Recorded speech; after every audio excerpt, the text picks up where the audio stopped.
اور اگر انسان اللہ کے در سے راستہ بھول جائے اور رخ پھیر لے تو ایک حدیث پاک میں اللہ فرماتے ہیں ابن آدم تفرغ لعبادتی املا صدرک غنن، تو میری عبادت کے لیے اپنے آپ کو فارغ کر لے، میں تیرے سینے کو غنا سے بھر دوں گا، واسد فقرک، تیرے فقر کو روک دوں گا، وَإِلَّا تَفْعَلْ، اگر ایسا نہیں کرے گا، مَلَأْتُ صَدْرَكَ شُغْلًا، میں تیرے سینے کو شغل سے، کاموں سے بھر دوں گا، ایک ختم نہیں ہوگا، دوسرا، تیسرا، چوتھا، جیسے کہ آج کل ہم پریشانیوں میں گھرے ہوئے،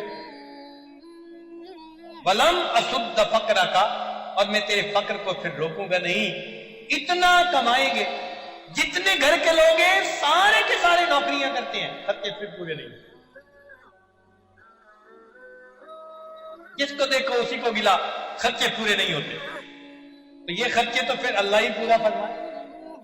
تو ہمارے پاس ایک ہی راستہ ہے کامیابی کا کہ ہم اپنی نگاہیں مخلوق سے ہٹائیں اور کس ذات پر جمائیں؟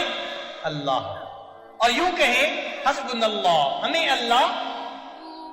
اللہ، اس لفظ کو ذرا سوچئے گا، یہ ہم بہت بڑی بات کر رہے ہیں، ہمارے لیے اللہ کافی ہے۔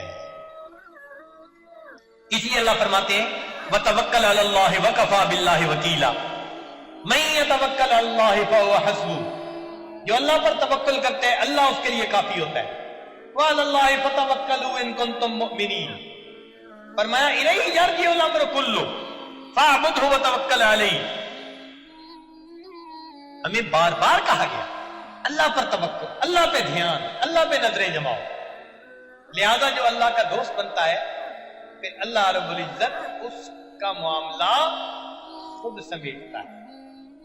حدیث مبارکہ سن لیجئے، فرمایا من عاد لی ولیا فقد آذنتہ بالحرب، جس نے میرے ولی سے دشمنی کی میرا اس کے ساتھ اعلان جنگ ہے۔ سنیے اللہ کا دوست بننے کا فائدہ، من عاد لی ولیا، جس نے میرے ولی سے دشمنی کی، فقد آذنتہ بالحرب، اللہ تعالیٰ فرماتے ہیں میرا اس کے ساتھ اعلان جنگ۔ اللہ اکبر کبیرہ، اور واقعی اللہ رب العزت نے اپنا وعدہ سچ کر دکھایا۔ چنانچہ بدر میں صحابہ سمجھتے تھے کہ ہم نے کافروں کو قتل کیا، اللہ نے بات ہی صاف کر دی، فرمایا فَلَمْ تَقْتُلُوهُمْ وَلَكِنَّ اللَّهَ قَتَلَهُمْ، میرے مالک تیری عظمت میں قربان جائیں، آپ اپنے قول کے کتنے سچے ہیں۔ فرماتے ہیں کہ تم نے قتل نہیں کیا، ان کو کس نے قتل کیا؟ اللہ نے قتل کیا۔ تو بھائی ہم اگر اپنے اللہ پر نظریں جمائیں گے وہ ہمارے الٹے کاموں کو سیدھا کر دیں گے، ہماری مشکلات کو آسان کر دیں گے، ہمیں مصیبتوں سے اللہ تعالیٰ محفوظ فرما دیں۔ اس لیے ہمیں کہنا چاہیے حسبنا